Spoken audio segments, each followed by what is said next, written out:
La souveraineté alimentaire en question. Un podcast de la revue Grain de Sel qui décrypte les nouveaux enjeux de la souveraineté alimentaire en Afrique de l'Ouest et du Centre. Quel chemin ? Quelle voie ? Du Sénégal au Burundi, nos 13 épisodes racontent des luttes, des stratégies, des choix concrets pour nourrir autrement les territoires. Une série produite par Interréseau Développement Rural, réalisée en partenariat avec Inades Formation. La souveraineté alimentaire, c'est bien plus que produire localement. C'est un projet politique fondé sur 6 piliers définis par les mouvements sociaux réunis au Forum international de Nyéléni en 2007. Après avoir décrypté dans nos précédents épisodes le concept de souveraineté alimentaire, partagé les points de débat et revendications actuelles et présenté l'importance des vivres de souveraineté, nous ouvrons aujourd'hui une boîte à outils pour comprendre comment mettre en œuvre sur le terrain une meilleure souveraineté alimentaire. Une boîte à outils critique où chaque levier est interrogé dans sa portée réelle, ses limites et ses conditions de mise en œuvre. Nous entendrons tout d'abord Sidi Nguyen, agroéconomiste et spécialiste en gouvernance de la sécurité alimentaire et nutritionnelle pour le Club du Sahel et de l'Afrique de l'Ouest. Avec lui, nous verrons les stratégies possibles de production agricole face aux évolutions climatiques et le rôle central que peuvent jouer les banques agricoles pour soutenir ces efforts. Avec Franck Galtier, chercheur en économie politique au CIRAD, nous parlerons d'un levier central de la souveraineté alimentaire, les stocks stratégiques. Et enfin, avec Laurent Levard, agroéconomiste au GRETS, expert sur les questions d'agroécologie et de politique agricole et commerciale, nous aborderons la question des politiques commerciales. À ce micro, vous écoutez Caroline Dublé et Olga Abloutan, toutes deux chargées de mission en gestion des connaissances à Interréseau. Sidi Nguyen, vous êtes chef d'unité de la gouvernance, de la sécurité alimentaire et nutritionnelle au Club du Sahel et de l'Afrique de l'Ouest. Ces dernières années, le concept de souveraineté alimentaire est revenu en première ligne dans plusieurs pays de la sous-région. Selon quel modèle d'après vous ? Quel est le modèle souverainiste que les pays mettent en place? Ce que je vois, c'est beaucoup de financement qui va dans la production agricole, mais derrière, je vois pas un véritable modèle souverainiste qui permet de jouer sur les équilibres pour optimiser, en tout cas, les potentialités et essayer d'avoir une balance commerciale qui est plus ou moins positive. Tu prends par exemple l'exemple du riz, qui est exporté depuis l'Asie vers les pays de l'Afrique de l'Ouest et du Sahel. Il y a des restrictions de plus en plus de la part des grands pays importateurs comme l'Inde en fonction des tensions sur le marché, et il y a également des préférences à commercialiser avec les voisins qui ont des déficits. Ce qui fait que au-delà même des discours, c'est une question de survie nationale qui fait que c'est vraiment un concept qui prend de plus en plus de l'ampleur. Maintenant, en termes de moyens pour y parvenir, c'est également une autre question. Si vous voyez la trajectoire de la production de céréales dans la région, en 2001, les céréales endogènes, entre guillemets, sorgho, mil, fonio, représentaient 68% de la production. En 2021, ces 3 céréales représentent 38% de la production. Ils ont été supplantés par le riz et le maïs. Est-ce que c'est un choix qui a été, en tout cas, un choix stratégique qui a été poussé par les États? Oui. Avec l'avènement de la recherche, Africa Rice avec les nouvelles variétés, les investissements massifs pour réduire les importations de riz. Mais derrière, quelles ont été les conséquences? Comment ce choix a été bien calculé? C'est des questions qu'on peut se poser. Je vous donne juste un exemple. Le riz, en 2050, va perdre 25% de son rendement à cause des changements climatiques. 25%, c'est un chiffre alarmant. Alors, on va justement analyser avec vous les outils qui peuvent permettre de garantir ce droit à l'alimentation. Quels sont les choix stratégiques possibles en matière agricole dans ce contexte de changement climatique que vous évoquez ? Avec le changement climatique, si on augmente la température, l'évaporation va augmenter. Ça veut dire qu'on aura besoin de plus d'eau pour faire du riz. Au final, on peut faire le calcul de simple simulation pour dire, OK, quel est le prix du kilogramme de la calorie de riz? Et on peut le comparer avec le coût d'une calorie de mil ou de fognon ou de sorgho. Et donc, pour moi, ce pilotage stratégique sous contraintes climatiques ou d'autres contraintes pour voir quel est le coût de la calorie qui est produit maintenant pour les différentes spéculations, quel serait le coût d'ici 2050, c'est ça qui nous permet de déterminer des choix stratégiques. Et ceci pourrait constituer la base des systèmes alimentaires de demain? Les autres tubercules progressent par tête d'habitant, progressent beaucoup plus rapidement que les céréales. Et donc, et en général, ça coûte aussi moins cher à produire. Et pour moi, donc, il y a toute une réflexion à faire. Si, par exemple, le manioc peut rentrer dans la production du pain, pourquoi pas ne pas incorporer le manioc dans la production du pain? Et je parle d'une technologie qui existe déjà, qui a été développée par les centres de recherche. De Ibadan ITA a déjà développé la technologie. Et pour moi, donc, la trajectoire des systèmes alimentaires bien pensés doit être au cœur des stratégies de souveraineté alimentaire. Et c'est comme ça qu'on doit bâtir des modèles qui nous permettent de se projeter sur 10, 15, 20 ans. Une des questions centrales mises en avant, c'est comment optimiser les rendements agricoles en Afrique de l'Ouest pour aussi gagner en souveraineté au niveau de la production. Le secteur agricole est vraiment sous-financé. Il y a 20 ans, si vous prenez l'exemple du Nigeria, le secteur agricole absorbait 1,4% du total des crédits des banques. 1,4%. Alors, c'est un exemple intéressant parce que la Banque centrale a eu à faire des réformes. Ils ont mis en place un fonds pour dire aux banquiers, OK, si vous prêtez aux agriculteurs, au secteur agricole, nous, on va couvrir le risque de non-paiement jusqu'à 50, jusqu'à 60%. L'autre élément, ils ont mis en place des facilités au niveau des banques pour diminuer le taux d'intérêt. La Banque centrale nigériane a également ouvert des lignes de crédit avec des taux d'intérêt bonifiés pour les prestataires, les distributeurs d'intrants, pour faciliter la commercialisation des produits agricoles et le développement du secteur privé qui travaille dans la transformation, dans la production, dans l'emballage, dans la distribution, etc. Et tout ça a permis quand même de booster le crédit agricole qui est passé de 1,4% à 10%, ce qui est quand même vraiment pas mal. Une fois les défis de production relevés, encore faut-il atteindre les marchés et le consommateur. Une des grandes difficultés dans la région, ce sont les pertes post-récolte qui peuvent atteindre jusqu'à 40% pour certains produits par manque de capacité adéquate de stockage. Pour en parler, nous nous tournons maintenant vers Franck Galtier. Vous êtes chercheur en économie politique au CIRAD. Vous avez travaillé sur les stocks de sécurité alimentaire en Afrique de l'Ouest, en particulier dans le cadre de la réserve régionale de sécurité alimentaire de la CEDEAO. Quelle est l'importance des stocks stratégiques en Afrique de l'Ouest et en quoi peuvent-ils être un levier vers plus de souveraineté alimentaire ?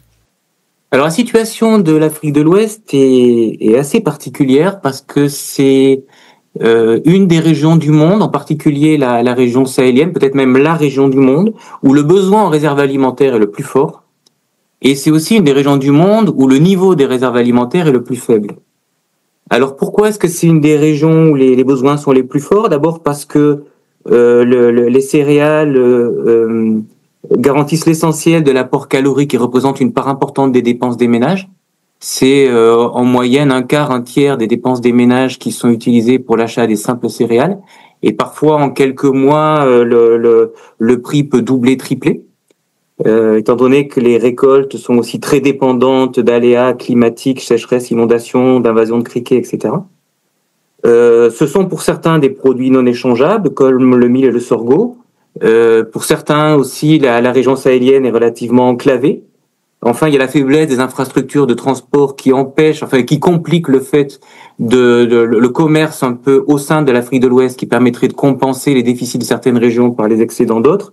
C'est compliqué compte tenu du mauvais état des infrastructures de transport. Donc on va dire que finalement l'Afrique de l'Ouest coche un peu toutes les cases et ça en fait une des régions dans lesquelles les réserves alimentaires sont le plus utiles ou les plus nécessaires. Mais alors après, quand on regarde le niveau des réserves, on se rend compte que ce niveau est très faible. Alors c'est un peu une situation en trompe-l'œil parce que en Afrique de l'Ouest, il y a 3 niveaux de réserves alimentaires. Il y en a à l'échelle locale, à l'échelle nationale, à l'échelle régionale. Il y a même une stratégie qui relie ces 3 niveaux. Donc tout ça, ça donne l'impression d'un dispositif très élaboré et très impressionnant. Et c'est vrai que c'est un dispositif qui est bien réfléchi. Mais ceci dit, quand on fait le total de toutes ces réserves, on se rend compte que ça représente à peine 1% de la consommation annuelle. Et donc, en gros, 3 ou 4 jours de consommation, ce qui, bien sûr, est très largement insuffisant. Des stocks qui peuvent nourrir les populations 3 jours, c'est mieux que rien. Mais peut-on réellement parler de levier pour la stratégie de sécurité alimentaire régionale?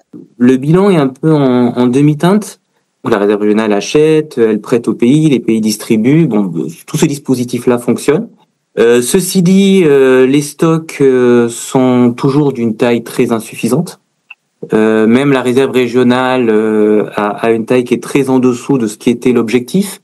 Et puis par ailleurs, comme depuis l'insécurité alimentaire a augmenté dans la région, et donc les besoins ont augmenté, et les réserves qui déjà étaient en dessous des besoins estimés au moment où on a constitué la réserve, donc sont vraiment très insuffisants.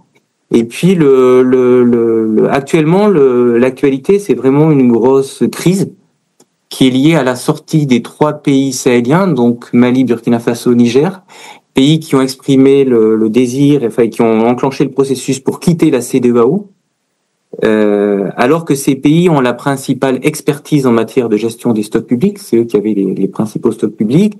C'est les pays qui avaient aussi les principales infrastructures de stockage et qui stockaient l'essentiel de la réserve régionale. Et c'était aussi les principaux utilisateurs de cette réserve. Et donc, du coup, le fait que ces 3 pays-là quittent la CEDEAO représente un gros choc puisque c'est la CEDEAO qui gère cette réserve régionale. Moi, j'ai cependant un espoir, alors qui est faible, mais quand même bien réel, que cette réserve régionale puisse demeurer un instrument commun à tous les pays d'Afrique de l'Ouest, ceux de la CEDEAO et ceux qui n'en font pas partie, ou les 3 qui s'apprêtent à la quitter.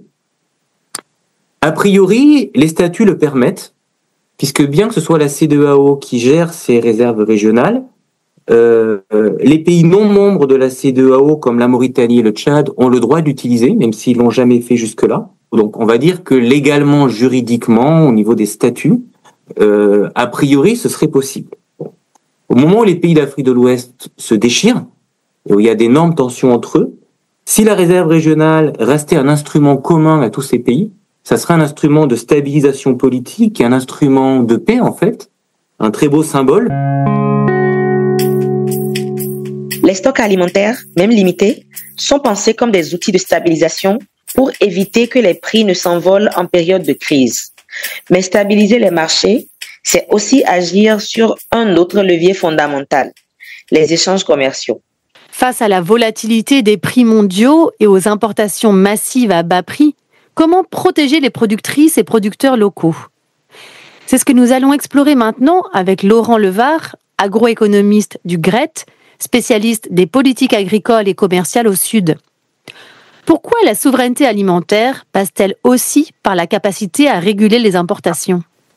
Pour que les agriculteurs puissent développer leur production, c'est important qu'il y ait des prix qui soient suffisamment rémunérateurs et qui soient aussi stables dans le temps. Le problème se pose dans beaucoup de pays de la concurrence d'importation à bas prix, de produits identiques à ceux qui sont fabriqués dans le pays, ou pas forcément de produits identiques, mais au moins de produits qui sont substituables à ceux qui sont produits dans le pays. Et il est clair que, bien souvent, le fait qu'il y ait ces importations à bas prix se répercute sur le niveau des prix agricoles dans le pays. Se répercute donc avec une baisse des prix et également, puisqu'il y a une très forte instabilité des prix sur le marché mondial, ça se traduit aussi par une augmentation de la volatilité des prix sur le marché intérieur.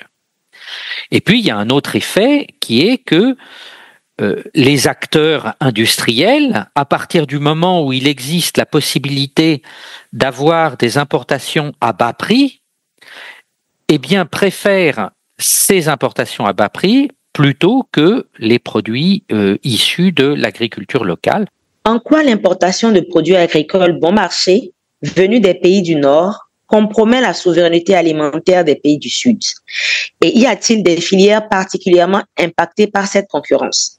On le voit par exemple très clairement en Afrique de l'Ouest où les industriels du secteur laitier utilisent massivement des poudres de lait et des poudres de lait mélangées à de l'huile de palme importées et donc ne sont absolument pas du tout encouragés à s'approvisionner auprès des éleveurs locaux, à développer des circuits de collecte qui bénéficieraient aux éleveurs locaux.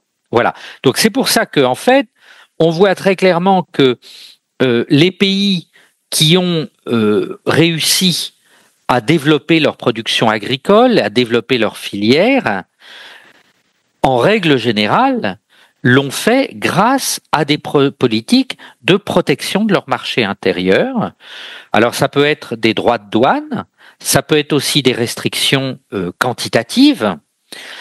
Et alors c'est le cas pour un certain nombre de pays riches, et on peut mettre en avant l'exemple de l'Union européenne. Et puis c'est également le cas à peu près de tous les pays émergents qui ont réussi à développer leur production pour atteindre un certain niveau d'autosuffisance alimentaire. Face à la concurrence des produits importés à bas prix, certains plaident pour des mesures de protection des marchés locaux, comme des droits de douane ou des quotas. Pourtant, ces outils sont peu utilisés en Afrique de l'Ouest. Pourquoi ? Les vraies limitations, elles sont que les régimes en place ont généralement préféré s'assurer la paix sociale dans les villes, c'est-à-dire avec les consommateurs urbains, quitte à sacrifier leur paysannerie. Et ça, c'est le gros problème qui existe aujourd'hui. Parce que les émeutes de la faim, elles ont lieu dans les villes. Elles n'ont pas lieu dans les campagnes. Et donc, il y a une crainte, mais qui est compréhensible, de la part des régimes, qu'une plus forte protection douanière se traduise par une augmentation du prix des produits alimentaires pour les consommateurs et notamment pour les consommateurs les plus pauvres. Mais à ceci, il faut répondre 3 éléments de réponse essentiels. D'abord, il ne faut pas surévaluer cet impact. Et nous, au GRED, nous avons réalisé un certain nombre d'études qui montrent bien que l'impact d'une augmentation des droits de douane pour les consommateurs ne serait pas forcément si élevé que ça. Le deuxième élément qu'il faut mentionner, c'est que qui dit augmentation des droits de douane dit augmentation des recettes fiscales pour les États. Et rien n'empêcherait les États qui bénéficieraient de davantage de recettes fiscales d'utiliser ces rentrées pour appuyer de façon ponctuelle les consommateurs les plus pauvres à travers des programmes sociaux, comme par exemple les programmes d'alimentation scolaire dans les écoles.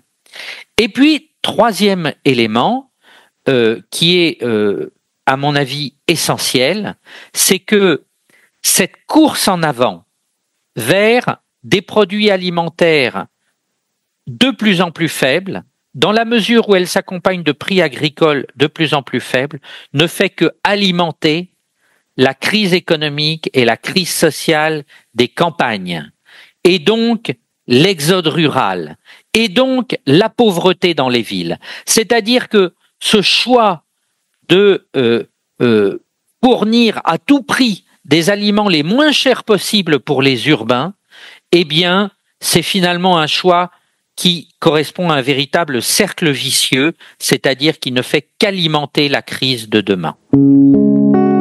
Quel serait, selon vous, le bon compromis à adopter? Il serait tout à fait pertinent de mettre en place des politiques commerciales qui permettent d'atténuer la volatilité des prix, enfin d'atténuer les effets de la volatilité des prix mondiaux sur les marchés locaux. On peut tout à fait imaginer donc une flexibilisation des droits de douane, c'est-à-dire que quand les prix mondiaux sont très élevés, lorsqu'il y a une flambée des prix mondiaux, eh bien, de suspendre les droits de douane ou de les réduire de façon à ce que l'effet de la flambée sur les marchés nationaux ne soit pas si important que ça. Et au contraire, lorsque les prix mondiaux s'effondrent, parce qu'il y a des situations d'effondrement des prix mondiaux, eh bien, d'accroître davantage les droits de douane, de façon cette fois-ci à protéger les producteurs agricoles, les agriculteurs, les éleveurs.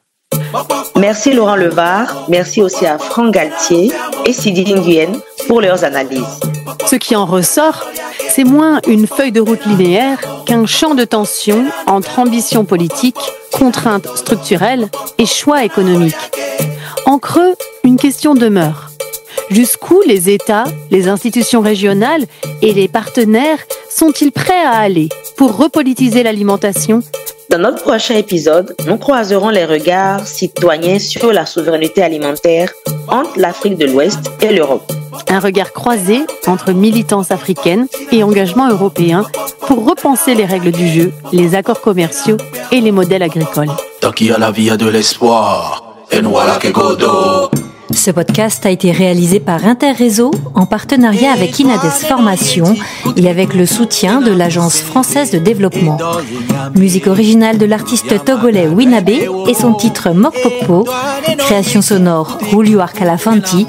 Retrouvez-nous sur www.inter-réseau.org pour écouter notre série complète et n'hésitez pas à nous écrire pour poursuivre la réflexion.